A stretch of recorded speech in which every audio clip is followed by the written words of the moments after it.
Anup, it's worth reiterating because we are fighting such a legacy, right, of ULIPs having been, as Yashish has said in a statement, the bad boys, right, who are turning good now. So it's maybe worth if you could quickly, give us a certain synopsis of what the new age of 4G ULIP is. So, Vivek, I think in this term I've heard it way too much.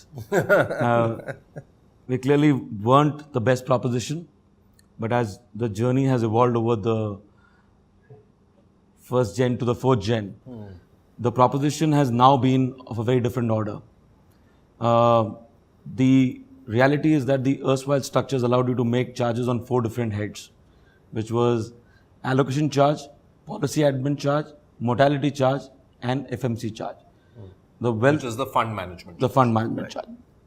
The Wealth Plus product has no allocation charge across the entire term, no policy admin charge across the entire term.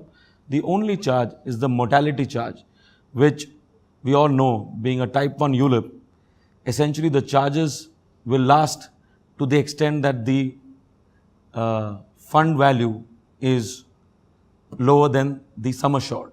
Okay. Even if you take an average 7-8% return, 8% is what we given as a 4 and 8% as a mandatory BI. By the 7th year, you will stop deducting any mortality charge, and any will taper down from the first year down to the 7th year. In this product of Wealth Plus, what we've done is we've added units to you every year. And by the virtue of doing that, by the 5th year, the units that we've added from the 1st to 5th year take care of all the mortality charge that we've deducted by the 7th year. By that, post that we're adding units to you from the 6th to the 20th year, from moving from every 5 years. So technically in this entire product, the only charge is the 1.35% FMC.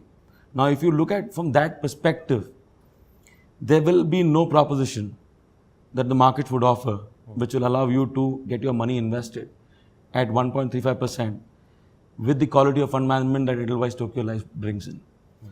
The reality is, there are no products that we've seen in the market in the last 6 months of Wealth Plus being live, which are able to meet even this proposition to the extent. And like my friend Nivesh said, that if the market innovates, we are in the interest that the consumer will get more compelling propositions. We will stay ahead of the curve. But as we've already sort of led the race a little ahead, I think there's less room for others to be able to create compelling propositions. But you're saying that there is already some more innovation going on. Yes, and we could see some of that coming ahead. We will.